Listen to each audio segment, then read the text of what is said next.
You are now entering Armbar Audio. Hello, and welcome to episode 18 of Armbar Audio. PAC, give me some PAC! I'm here with my trusty companion, John Kearns. Hello, folks. We're both wearing red shirts. It's the holiday season. Happy holidays. If you're celebrating the Festival of Lights, Kwanzaa, what I still don't know what that is, I'm sorry.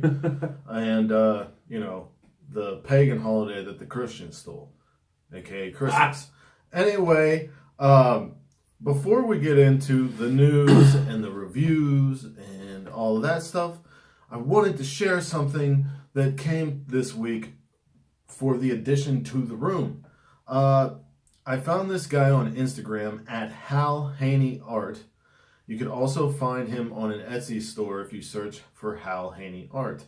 He has a lot of prints he does. He's a very good artist. He does like Marvel and DC and wrestling. And I asked him to do a commission piece. This is what we got. Mm-hmm. Now, this is Shinsuke Nakamura against Kota Ibushi at Wrestle Kingdom 9. The reason I wanted this is because this is the first match that really got me hooked on New Japan Pro Wrestling and the two wrestlers featured. Look how fucking awesome that is. This guy has talent. Go check it out. He has some great stuff on his store. But yeah, thanks, Hal. Great addition to the room. Now, you hang that up and I'll get into our first couple articles here. Two pretty unfortunate articles, I hate to say. We've had the wrestling world has suffered two pretty big deaths this week. Two bona fide legends, people that definitely have influenced the direction of wrestling as a whole today. The first one was the Dynamite Kid. Now, the Dynamite Kid, if you don't know, was the other half of the British Bulldogs tag team with David Boy Smith. Member of the Hart Foundation. I believe he was he Bret Hart's cousin? Or he was Davy's cousin. He was Davy's cousin. Okay. I don't know if he was ever a member of the Hart Foundation, but I mean, like, he was like an honorary. Yeah. Because he, leaving Europe, he first went to Stampede. Yeah, and he wrestled young Bret Hart and ran with the boys, as they say. Yeah. The British. Not a lot of WWE fans would know him as a British Bulldog, but to the wrestling world, he was an innovator. He and Tiger Mask 1 had a series of classic matches. Their last match, I believe, in April 23rd of 1983 in Tokyo, was the first ever 5-star rated match by Dave Meltzer. And this was because... Oh, that's cool. Yeah. I didn't know that. This was because that at that time, a lot of wrestling was a lot of Greco-Roman holds and, based. And these guys were incorporating that, but also doing moves that others have never seen before. Without Dynamite Kid directly, you would not have people like PAC, who we're going to talk about today. Chris Benoit. Neville, if you don't know who PAC is. Chris Benoit, who was basically a direct copy. Pretty much. Yeah. Davey Richards. Really, you could trace Tiger Mask and Dynamite Kid to putting junior heavyweights. Yeah, I was about to say, could you pretty much just trace it to what we know as the cruiserweight style today? I mean, they revolutionized the sport for, smaller men.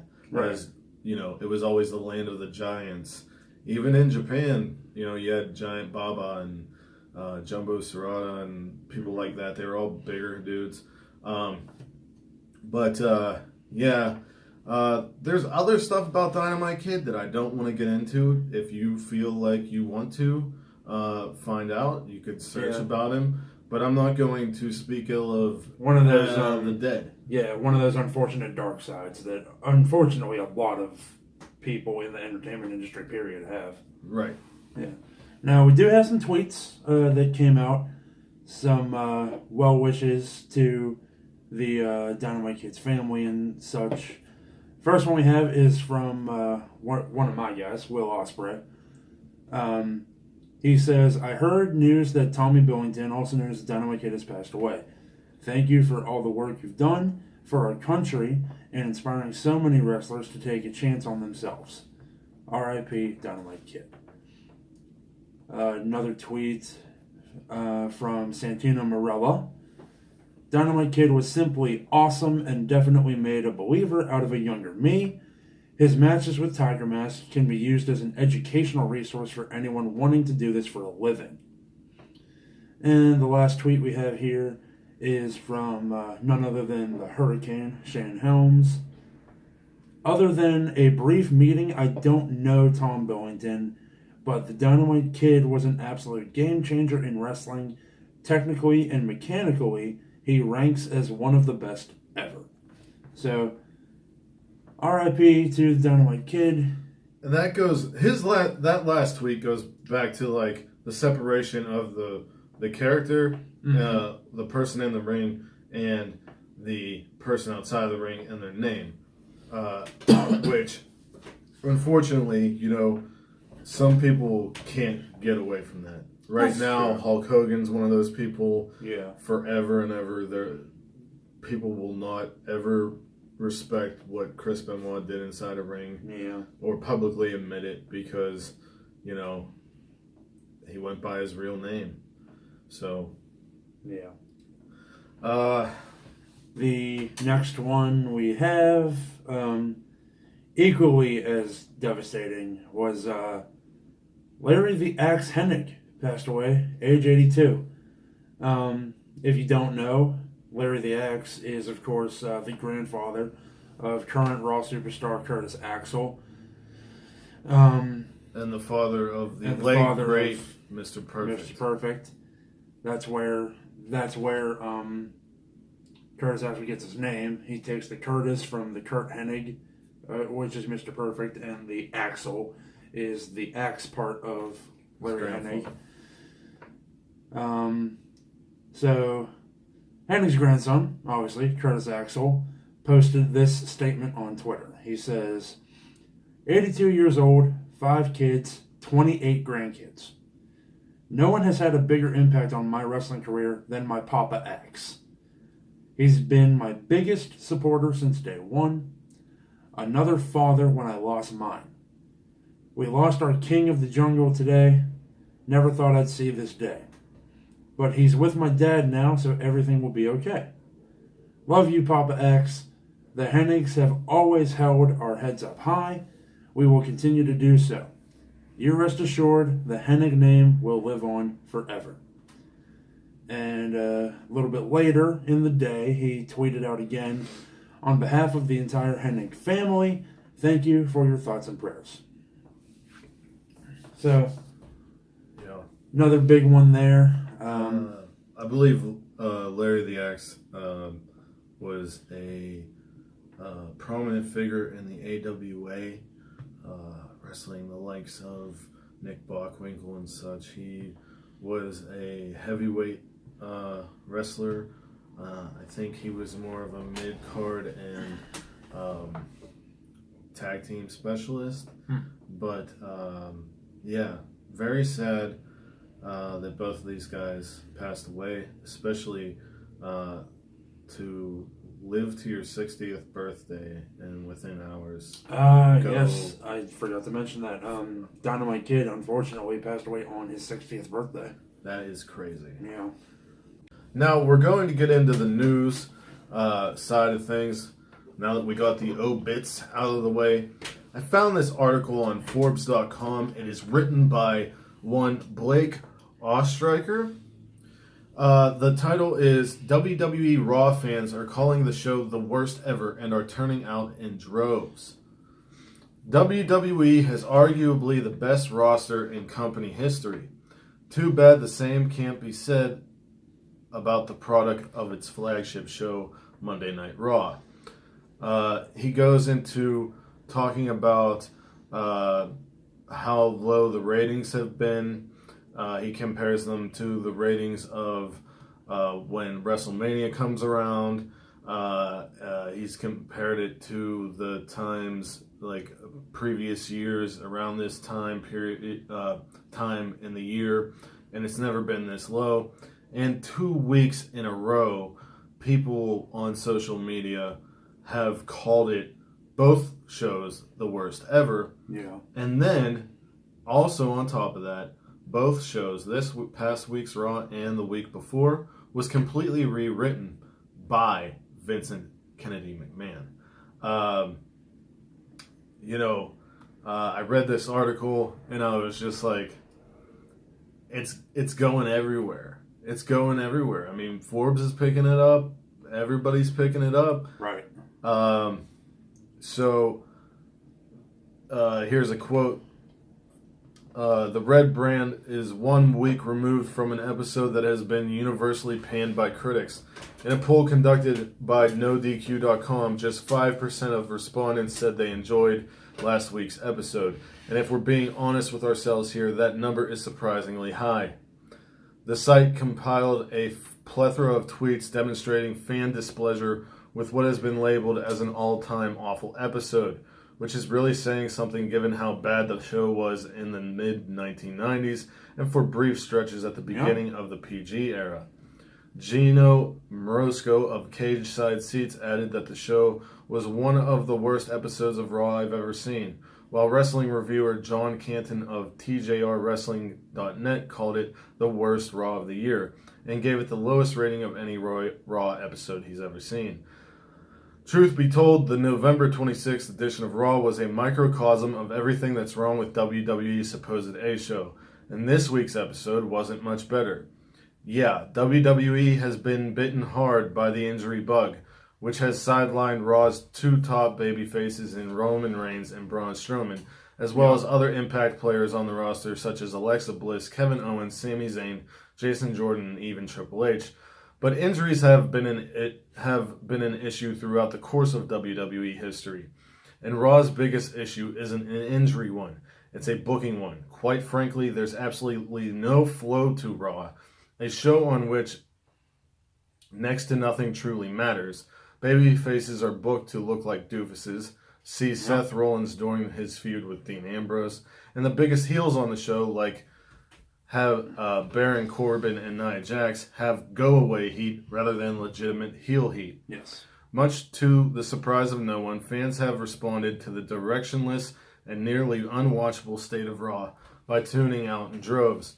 According to Raw viewership archives from WrestlingNewsWorld.com, during the 2-month span between early October and early December 2017, Raw never averaged fewer than 2.688 million viewers and topped 3 million viewers on 2 separate occasions.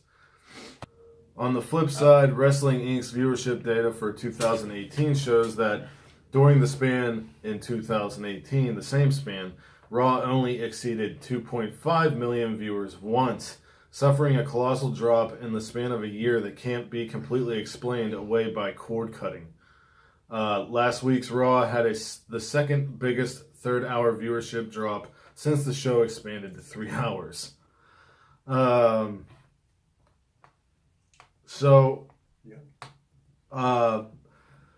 What do you think? What do you think the problem is with Raw specifically, and what I think, what do you feel to you as a viewer is wrong? Like specifically. I feel like he touched on my biggest problem with Raw is that there's no flow to the show. It's the whole show feels like 3 hours of time filler material. And it always feels like something's going to happen, and it doesn't happen. Right. Yeah. That's... To me, I see a lot of people complain about, their favorite wrestler not being booked right or this or that. And that goes into it. But to me, my issues with Raw are that, number one, the show is based around Baron Corbin. Yeah.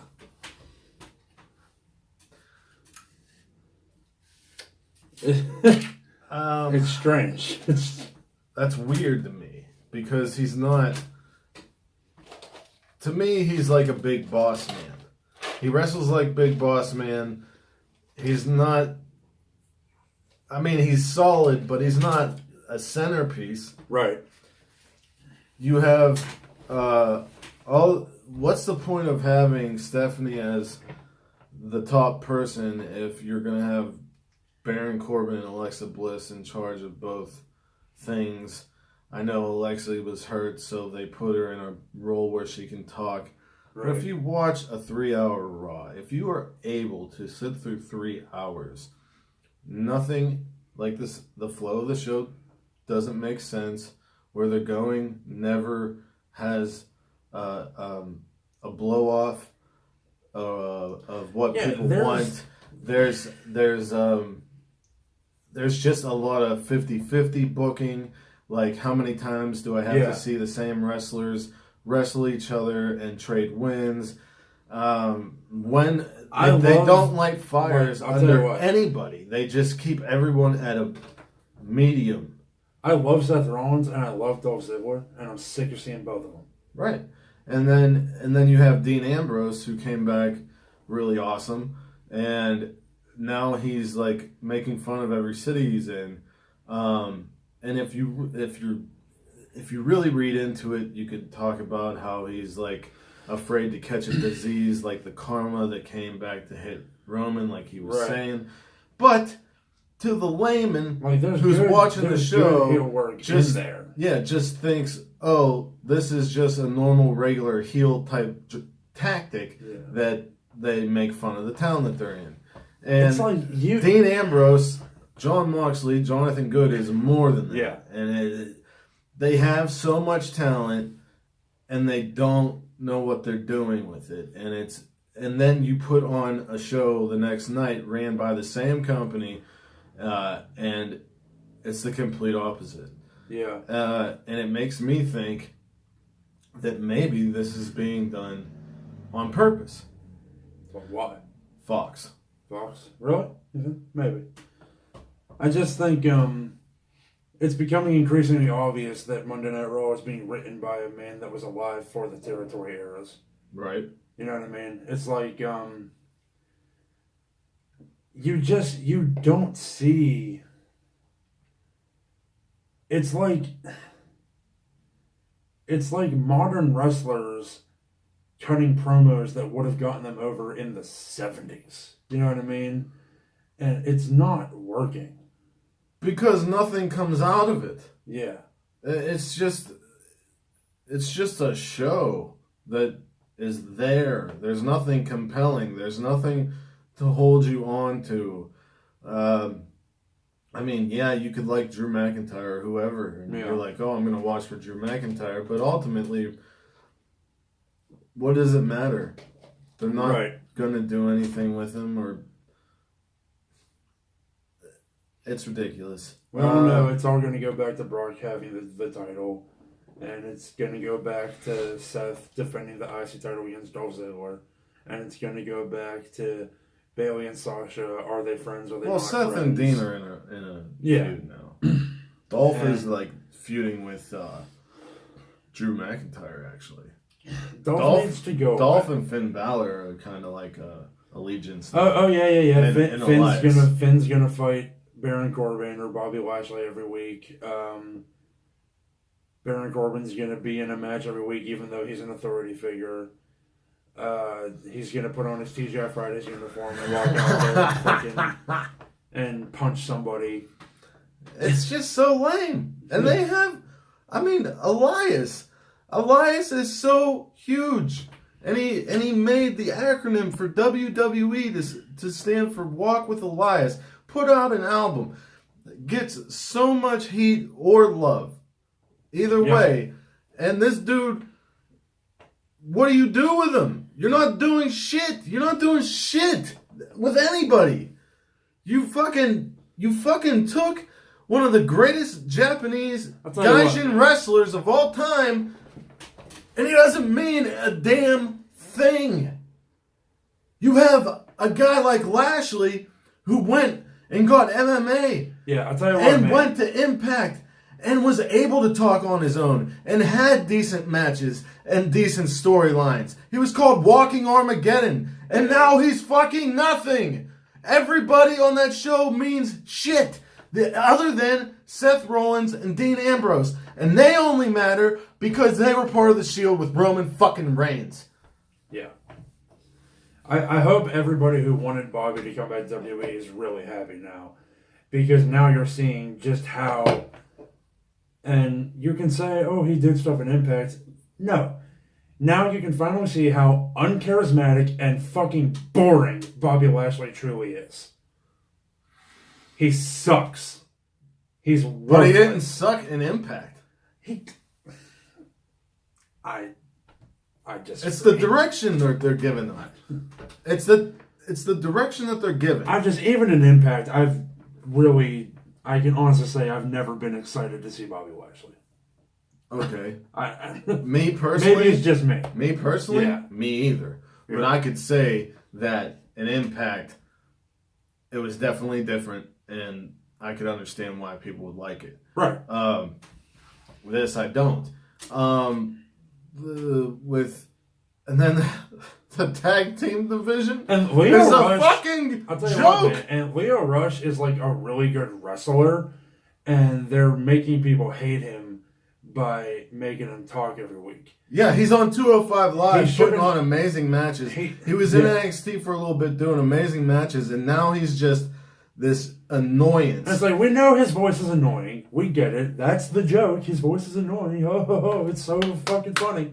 But whenever he goes But to he's a wrestle, good people are gonna boo him. Yeah. Yeah, because of how they're presenting him now. Mm-hmm. And then you got the tag team division, which makes no sense. None of it makes sense at all. I mean, I'm cool with Authors of Pain being the tag champions. Are you cool with their manager pissing himself No, all the time I'm and now not. pissing on a robe? This is what I'm saying. It's a fucking joke. This is what I'm saying, Timothy. Authors of Pain being tag team champions should have happened a long fucking time ago. But the way they did it is stupid as shit. Yep. If I'm anybody that's ever worked for NXT, if I get the call, hey, we're going to put you on Raw or we're going to put you on SmackDown, my answer is, oh, well, in that case, I fucking quit. Like, yeah. Tommaso Ciampa has gone on record as saying that he's never going to leave NXT. And he should. And there's a fucking reason. Yeah. So, our first review of the week, me and John decided that NXT this week was very good. Yes. So, we wanted to put it on our show. NXT this week started off with the King of Bros, Matt Riddle, Bruh. coming out to a sea of chants of bro. Bruh. He kicks off his flops Bruh. and does his thing. And his matches against a former tag team partner and newly signed NXT superstar Punishment Martinez, formerly from ROH. This match was awesome. Oh, yeah. You got to see more of Matt Riddle, and they're not changing him. You got to see a lot out of Punishment Martinez, like his agility for a big guy, Right. with that cyclone kick. Uh-huh.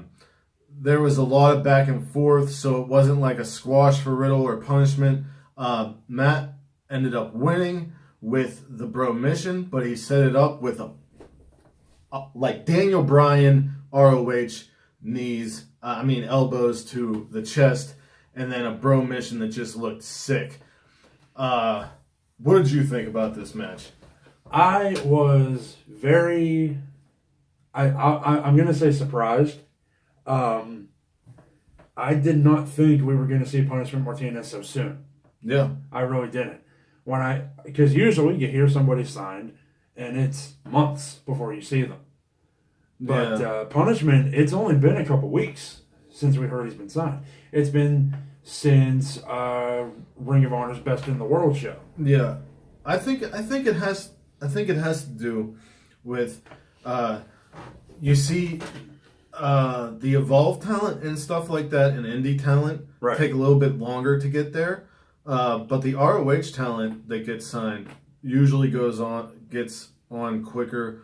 Other than someone who we saw later in the show build for, but we'll get to that then. But a lot of the ROH stars get there quicker because of the experience working the cameras.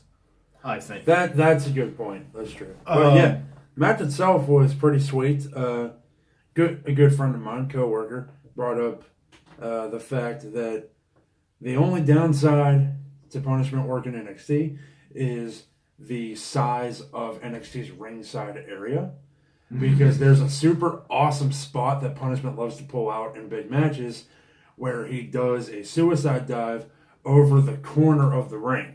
Yeah, it's like a tope con hilo, but he assists himself with one leg off the middle rope, and it's insane. It's like insane. A huge cannonball. So, but what I said was, well, you know what that means? That's going to be the big awesome spot at TakeOver where they have more room.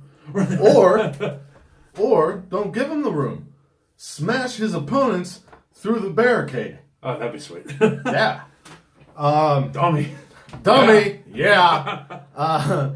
So that's your Eli Drake moment of the show. Right.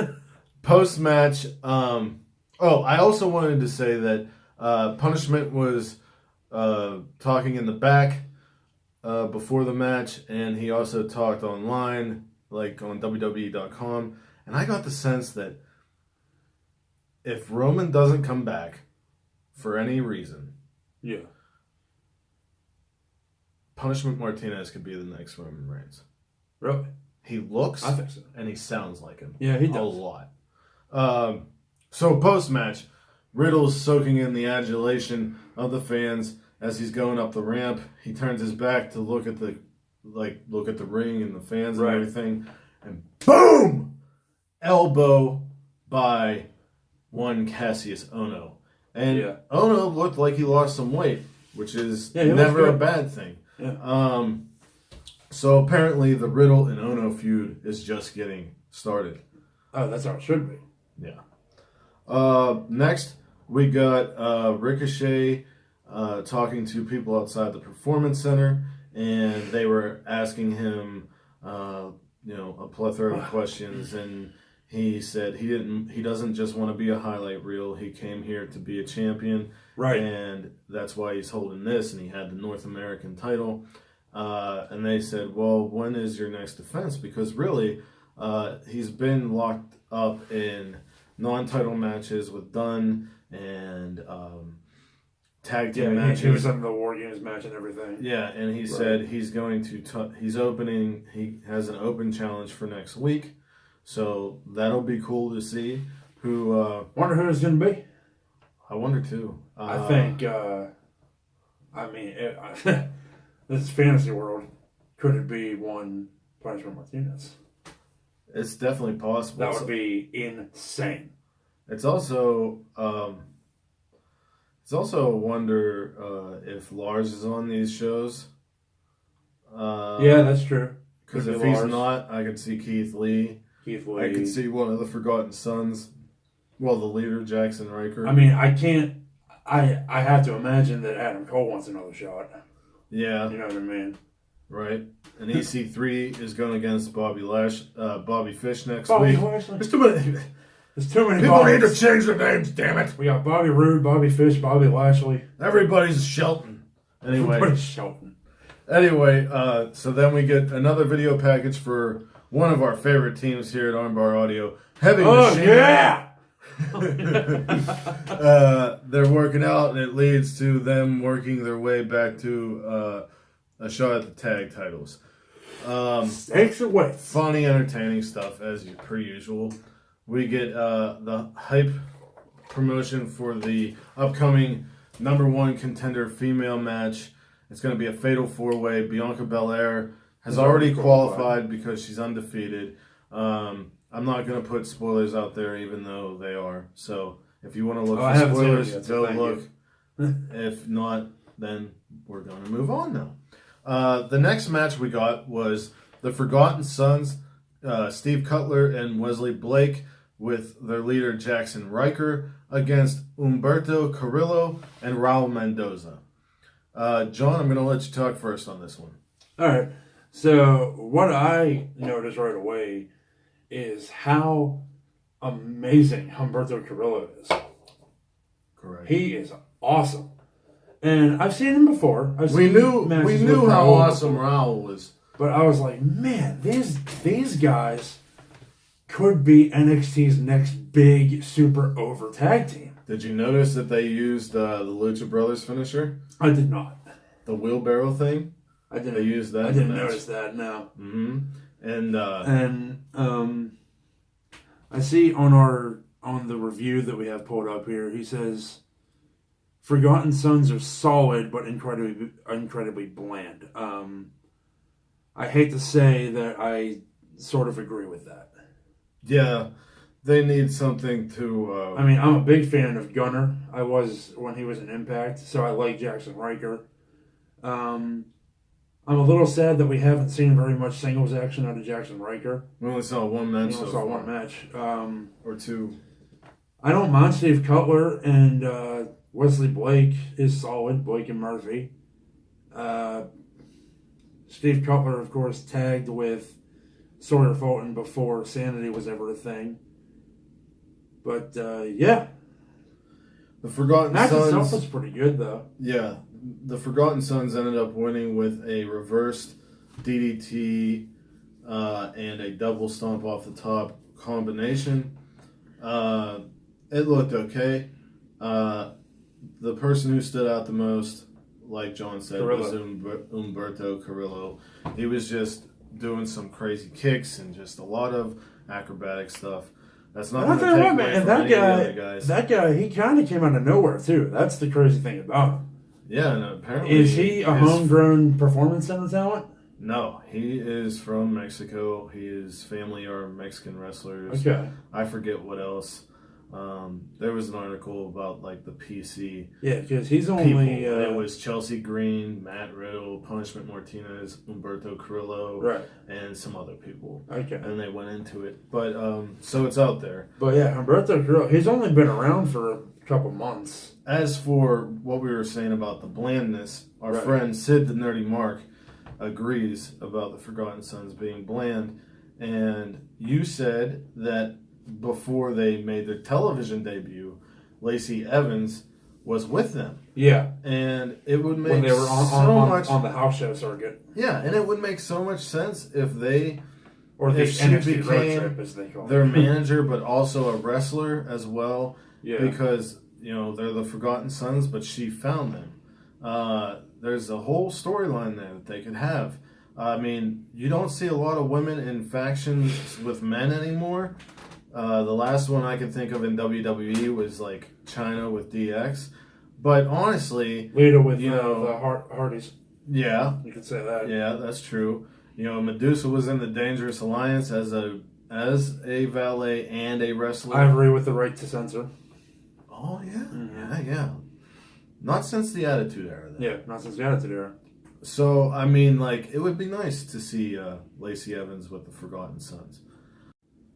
All right, I see on our list that we are now moving on to my personal highlight of NXT. The Velveteen Dream. Hell yes. He was interviewed by Kathy Kelly, but he makes sure to hit his music first. They ask what's next for the Velveteen Dream. He says the people, locker room, and internet are all talking about the Dream. Dream is non-committal on what's next for him. Yep. So, he had the NXT North American shot. He's having matches with great people. I got it. I'm gonna say it right now. I am official prediction. Velveteen Dream is answering Ricochet's Open Challenge next week. Didn't they already have a match though? I mean, he was in that ladder match, but they never had a singles. What about whenever Ricochet flipped over the ropes and stared at him and stuff? I don't think that was for the title. Was it? I don't know. Was that before Ricochet had the That title? was or before after? Ricochet had the title. This is going to be for the North American title. And I don't know if Velveteen Dream will win it there. But I'm thinking maybe Velveteen Dream gets really close to beating Ricochet next week if he's the one that answers the challenge. I think it would make sense if it was, because I don't think they're done with each other. Mm-hmm. He gets really close, and Ricochet says, I underestimated you. You're more than I thought you were, and gives him another shot at TakeOver.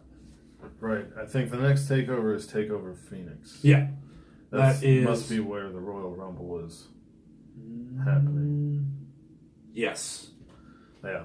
So we see the Undisputed Era talk about next week and Fish's match with EC3.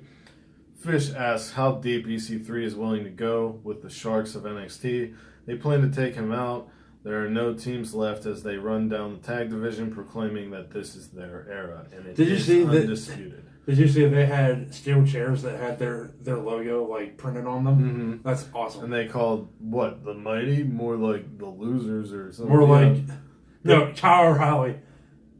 I fell in love with Kyle O'Reilly this week because I love stupid corny jokes. Mm-hmm. He said the Mighty, more like the Weaky. Yeah. Roderick Strong said something ridiculous too, and I love the Undisputed Era. Did you get the sense that Roger Strong never quite knows where he is? He kind of had this look, when everybody else was talking. Really? Yeah. I didn't notice. I saw him interacting and stuff. They say that Hanson of the War Raiders I still like Roger. has they give a long list of serious injuries. I don't know if he's actually injured or if they're just planning something for them. I don't know. The next match we get the NXT female champion Shayna Baszler in a non-title match against Dakota Kai, the captain of Team Kick.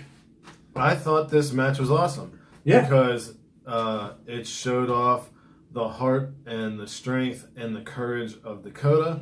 It also showed that Shayna doesn't necessarily need her goons to win a match, but the goons were there.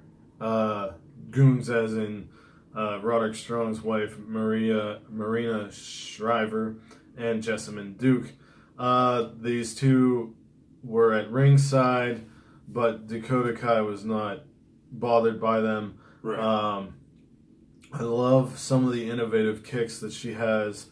Shayna continues to impress me. And after the match, that's when they attacked. But the Goddess of the Sky, Io Shirai, came down to make the save, and she just put a whooping on some people, and they ran out scared. Mm-hmm. 3 former MMA females ran out scared from a Joshi wrestler, and that makes me happy. I love that overhead scorpion kick that Yes, Dakota does. That's what it's called. Yeah. That move is so awesome. So awesome. But yeah, Shayna ended up winning. Post-match, Kai, we talked about it. Then we get another Donovan DiJack promo. They're not calling him Donovan. It seems like they're going to do the Vince McMahon thing and just have the one name. DiJakovic. Which is much better than saying the entire Donovan DiJakovic. And DiJakovic is still a super badass now. They're still doing the feast your eyes thing, yeah, which he's known for. The promos look great. I can't wait to see what's in store for him. Yeah, because he's been on NXT TV before. A while ago, a little bit, couple matches here and there. I think he had a match with Kona Reeves, and I believe he had a match with Cesar Bononi. So this is less a debut, more a repackage. Yeah, I think. It's kind of a debut and repackage mixed into one. Yeah, because I don't think he was around long enough for people to remember. To recognize. But then my first thoughts for him, I want to see him wrestle Keith Lee because they've had classics everywhere they went, whether it was PWG, fighting each other or as a tag team, Evolve or in Europe, wherever they have amazing chemistry. So that would be good for him right off the jump. But looking at his size, the guy you just said, Cesar Bonini, and that guy who was at the Greatest Royal Rumble but hasn't debuted yet, Babatunde. Oh, that big, huge motherfucker. Yeah. Those would be good first feuds for him. We get Tommaso Ciampa coming down to the ring. Tommaso Ciampa. And the greatest sports entertainer of all time. He even said, "Mamma mia, I'm still the champion," or whatever. And they cut to Morrow's face, and Morrow was like, which behind the scenes, Tommaso has thanked Morrow so much. He said, "You are doing for me what JR did for Steve Austin." Oh, hell yeah. And the Sturge of NXT. Yeah.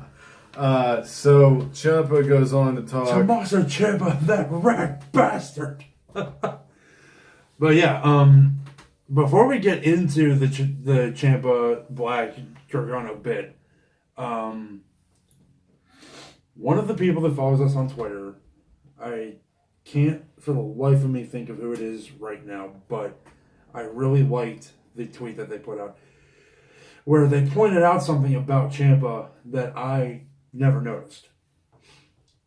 You see all the time a heel champion will stare longingly at the title, they'll kiss the title, they'll grip it close to their chest like Ciampa does. But he noticed when Ciampa does those things, when he kisses the title, he does not kiss the center plate.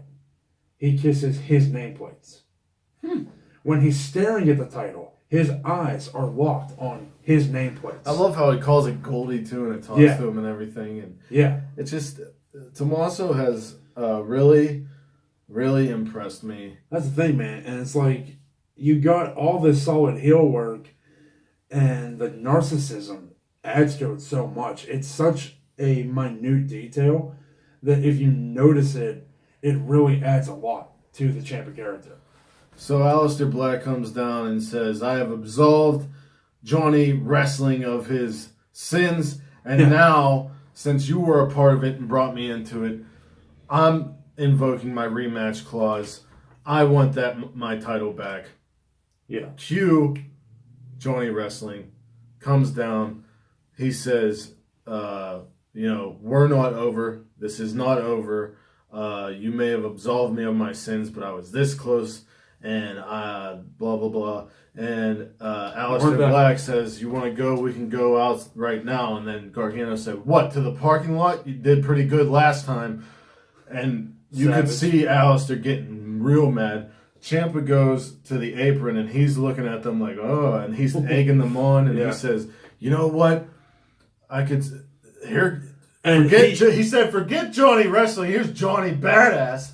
And he keeps throwing out this, "If it was me," he keeps throwing out that phrase. And then he was like, "If it was me and it wasn't done between us, I would do it the right way and end it in a cage match." And they agree, I believe. Aleister goes to hit the Black Mass on Gargano, but Gargano leaves and goes like this, like, "Ooh, I'm scared." Ciampa's still standing there. He's like laughing at Johnny. And Aleister, without even looking at him, just boom! Black Mass to Ciampa. And that's how the show ended. I loved it.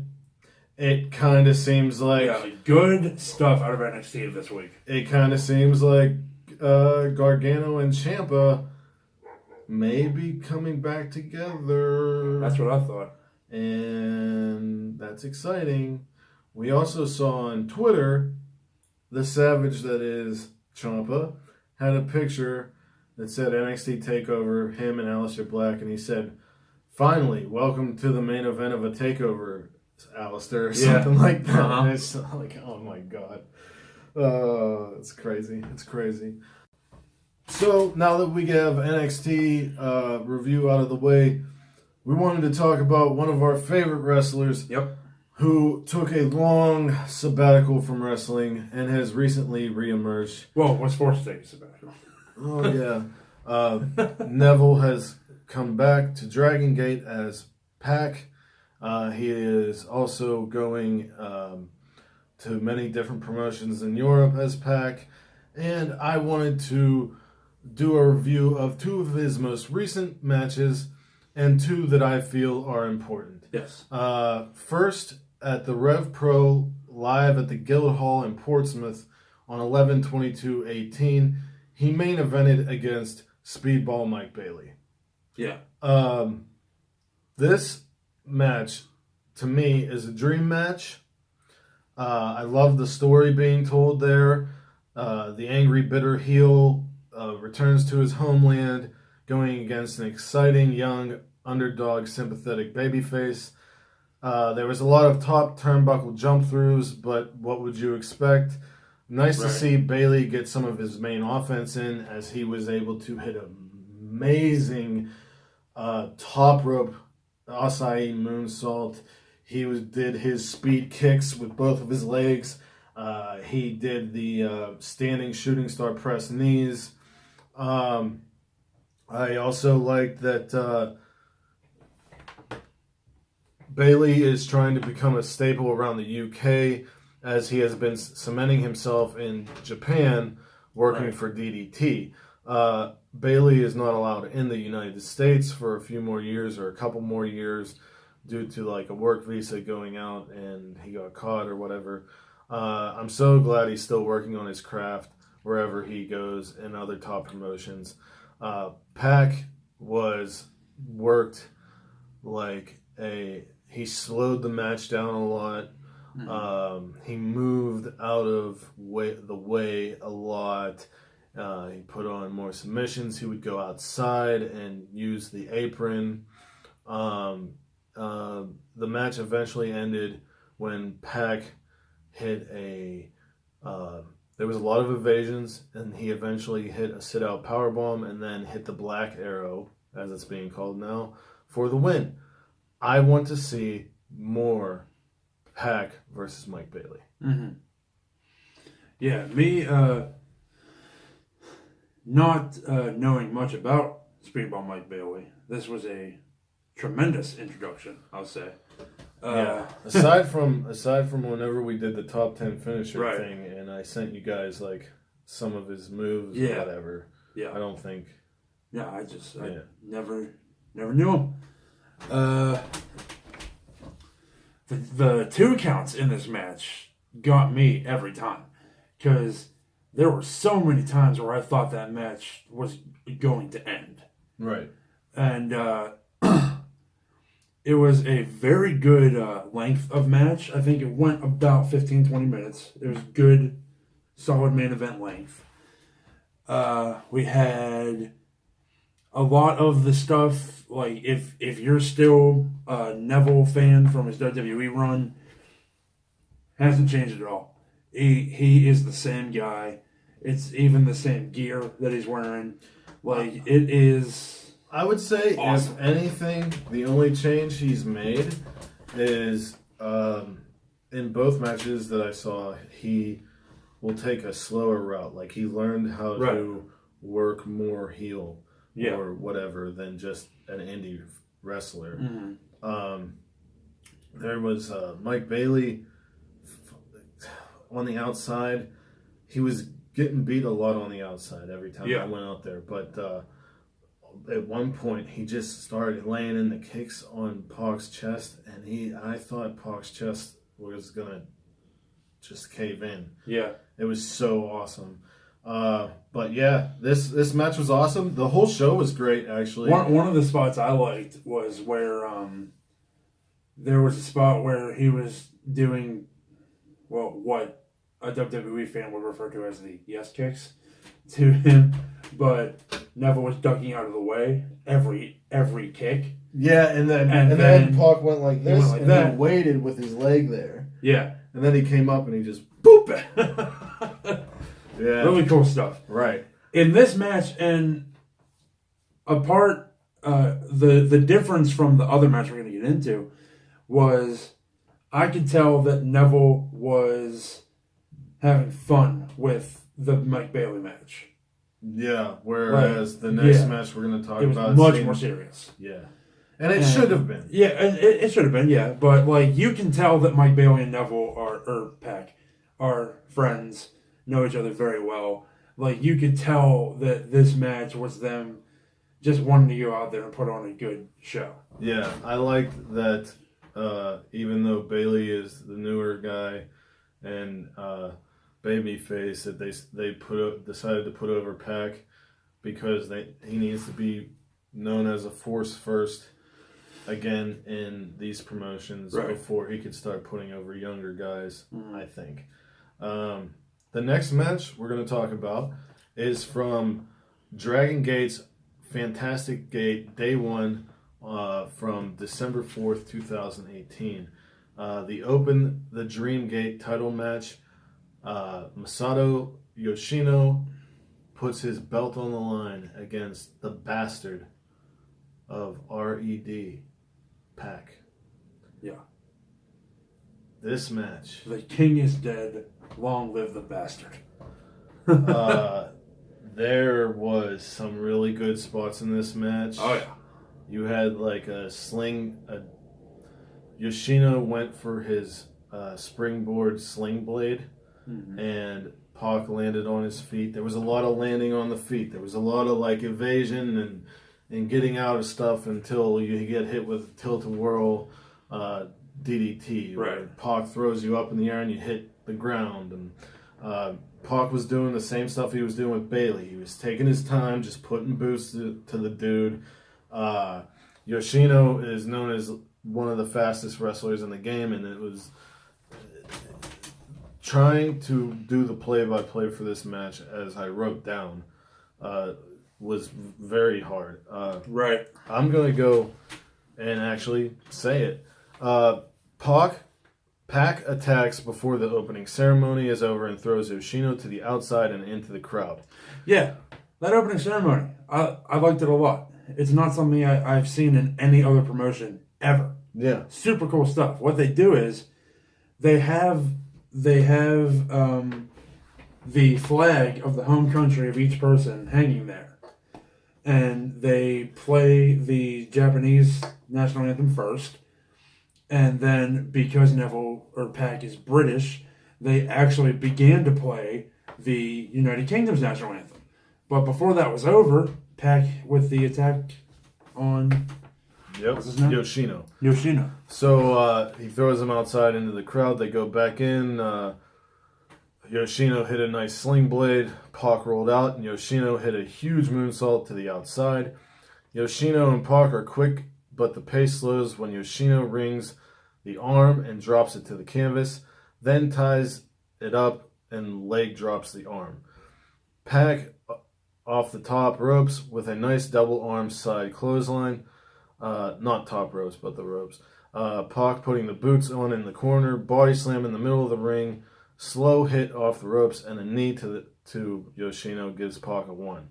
He's just messing with him now. He gives him a hard Irish whip and some more boots. Yoshino hits the ropes, but gets caught in a tilt-a-whirl backbreaker for 2. A nice release back body drop from Yoshino, and the bastard lands on his face. Sliding kick on the apron to Yoshino leads to a huge springboard Phoenix splash, taking out Yoshino and others in the crowd. Back in the ring, PAC looks for a high-risk move, but Yoshino drop kicks the ropes. Yoshino with a huge lightning in the jungle for 2. If you don't know what that is like a diving missile drop kick. I did some research for this match. Okay. Yoshino back on top, but gets crushed by the bastard. PAC goes for a superplex, but Yoshino drops to the apron, goes for the avalanche springboard sling blade, but PAC lands on his feet. Yoshino runs into a pop-up sit-out powerbomb for 2. Waist locks are traded until Yoshino hits an inverted tilt-a-whirl DDT. There's a strike exchange, which ends in a super kick from PAC, then a Phoenix splash off the middle rope for 2. PAC up top again, misses, rolls through, and Yoshino hits an inverting inverted lightning spiral, and then a Torbellino. Yoshino goes for the Sol Nasciente, which is the Torbellino is much like what Mystico did, like the luchador, like spinning arm drag type thing, and then landing on your arm. And the Sol Nasciente is where he like ties up their arms around his leg. Oh yeah, he was doing that thing. Yeah. He finally got it in. He did that a couple times. He tried it at first, and then he finally got it in here. But he did. He got it in, but Pac lifted him up for like a one-arm power bomb. Yoshino takes Pac up to the top rope, but regrets it as Pac hits a huge avalanche Falcon Arrow for 2. Clothesline and Pac is up. German and Yoshino is up. Yoshino misses the arm slam, hits the rope, and Pac throws him in the air to land on his stomach. German suplex and a beautiful black arrow ends Yoshino's title run. Post-match, Pac says Yoshino is not the best in the world. He is the new Open the Dream Gate champion, and he has said RED is here to controlling Dragon Gate. Maybe now they will believe him. Yes. I felt that for 20 minutes this felt fast, even though there were slow parts. This match was just as exciting as you'd expect, with the fastest wrestler going up against the man that gravity forgot. I think the match was 4 stars. I definitely recommend it.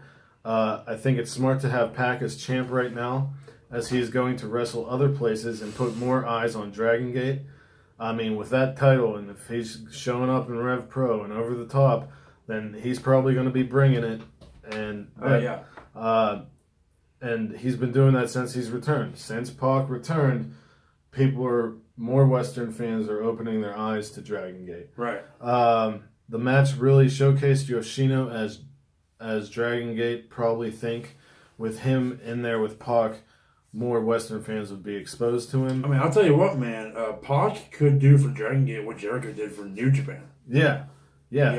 Pac was playing a great heel. The match was great. I can't wait to see more. I also thought the match with Mike Bailey was 4 stars as well. Oh, yeah. Only thing I wish they would have showed that ceremony where they actually do the actual title change. With the opening. Yeah. I wish they would, because that's what. Well, they did show at the beginning that he had. Yeah, he had all those keys. He had the key with him. The way that they do that title is so cool to me. I love that. Right. But that was like one of the main reasons that I was like, man, I hope Pac wins because I love Pac, but I also want to see what that ceremony is like. Yeah. But then Pac just kind of took the belt and like pushed everybody out of the way. I loved it. Both of these shows are worth watching. Mm-hmm. They're Bandito, Flamita, Daga from Mexico. A lot of the real good Dragon Gate guys, BXB Hulk, Yamato, Big Ben, and Big R Shizumu, and all those guys that I mentioned before, they're on this show. What I saw of the other matches I liked. I didn't get to watch the entire show. The Rev Pro show was like more established wrestlers against way lesser known wrestlers. Yeah. For most of the show, other than Pac versus Mike Bailey, the Great O'Karn defeated in a heelish fashion to our next week's guest on our show. Yes. Shane Taylor, the hired gun. We've been keeping it secret, but I'm going to tell you right now. Shane Taylor, December 14th, Armbar Audio. Well, the episode will be December 15th. Yeah, December 15th. But we're talking to him the day before. Yeah. Anyway, PAC is showing up. Here's the dates, important dates. As you know, he's going to be on most, if not all, Dragon Gate shows. Yeah. But British Revolution Wrestling on 12/21/18, he goes against Kip Sabian, who has made appearances on Ring of Honor, UK stuff for the BWR Cruiserweight Championship. He will be at Defiant Fully Loaded January 5th, 2019. Rev Pro again live at the Cockpit 37 on the 6th of January against Zack Sabre Jr. Rev Pro again on February 15th against Will Ospreay. These next those two matches right there, you have to watch. We're probably going to talk about them. Yeah. He's going to be on the Homecoming pay-per-view for Over the Top in Ireland in February 17th, 2019. And on the poster, it shows Walter, it shows him, it shows some other female wrestlers. So I'm thinking, since Walter has signed to WWE, maybe Walter and PAC wrestle, and PAC becomes the champion. I don't know. I'm just thinking out loud. Right. I have no idea what they plan or who's actually wrestling anyone right now, because Over the Top has not made the matches yet. Right. We just know that they're going to be there. So yeah. That does it for our conversation about PAC. Yeah. Not PAC. PAC. So, last week was the return of the Big question. And today we are ending the show with another big question. Big question. And as the title suggests, it's about PAC. John, who would you like to see wrestle PAC now? Or where would you like to see him end up? Okay. What do you think? What do you want to see for the future of PAC? Okay, so, well, my PAC dream match is already happening on February 15th against Will Ospreay. It's going to be awesome. But as for where he's going to go, when we first heard that he was making a big return to wrestling, I brought up that I'd love to see him maybe not necessarily signed to New Japan, but at least working with them for a couple shows. And I brought up specifically Best of the Super Juniors. I'd love to see him do that. But I thought of something while I was watching these two matches.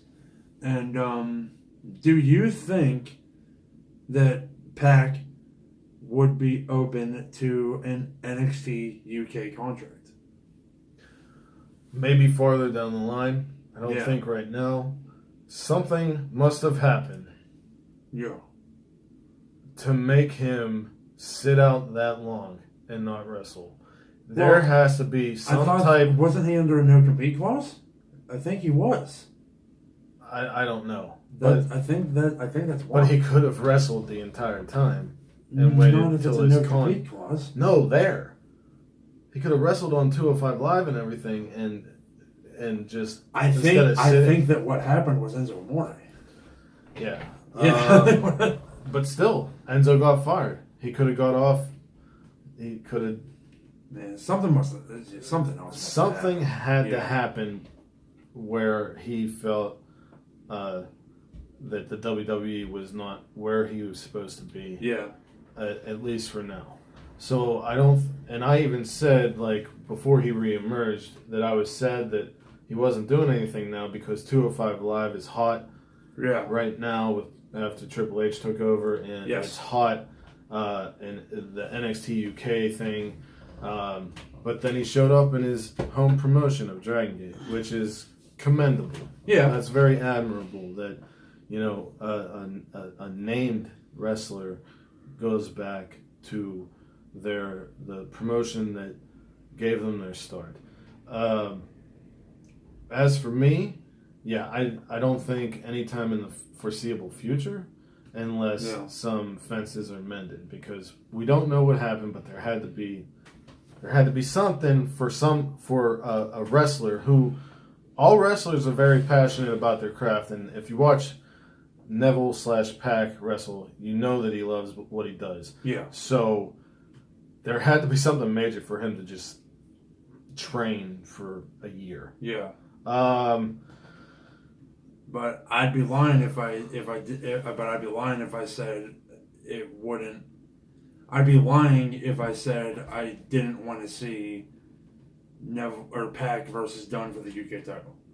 Yeah, there's a lot of... You know what I mean? It's there's a lot of stuff there that I would love to see with WWE, but my answers are going to be different to that.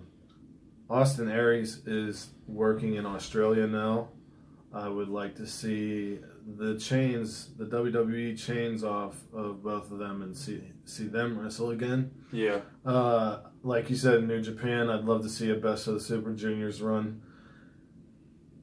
Or maybe have a couple matches against some notable juniors and wrestle other people. Like Cody. Cody loves PAC. PAC versus Kenny Omega would be amazing. I think a PAC versus Switchblade match would be freaking awesome. I wouldn't know who's who. I'd have to look at their midsection to see how many reps they have. Who's the biggest bastard? Yeah.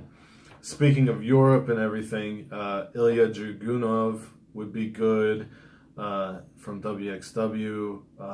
I'd love to see him wrestle Walter. Oh, yeah. I'd love to see him wrestle pretty much anyone. But majorly, I'd love to see him wrestle Omega. But yeah, these Ospreay and ZSJ matches are both going to be off the fucking chain. I'd like to see him wrestle Suzuki and Ishii for the Rev Pro title. Whoever ends up having it. Or fighting one of the guys to get to the other guy. Yeah. Oh my god, that would be so good. PAC versus Ishii would be awesome. Because of their statures. Yeah. Tomohiro Ishii is always looking up. Yeah. He would be looking face to face with PAC. My god. Oh, I love when my brain works. So, with that, any last words, John? PAC versus Ospreay and PAC versus ESJ are matches that none of you can possibly even imagine affording to miss. I also think, talking about Mike Bailey and PAC, Impact would be stupid not to give these two guys some type of contracts. Well, they're going to have to wait till Mike can go into the U.S. again. No, they're based out of Ontario, Canada. Oh, is Windsor, Impact Ontario. Officially there now? They've taped in Las Vegas. They've taped in Orlando to give the feeling of for the older crowd. They've taped in New York. They tape a lot in Canada. They've taped in Mexico recently. So Mike Bailey can show up on the Mexico shows and the Canada shows. So I think that would be cool. I'd like to see PAC versus Morrison. I mean, could you imagine the flippy shit? But I'm getting ahead of myself. We just can't get off this topic. Yeah. So you said your last words were? Don't miss PAC versus ESJ and PAC versus Ospreay. Correct. Don't and miss those are in 2019, live at the Cockpit 37, and high stakes February 15th. And for all of you, whether it is morning, noon, night, you have a great one. Peace and love to all of you.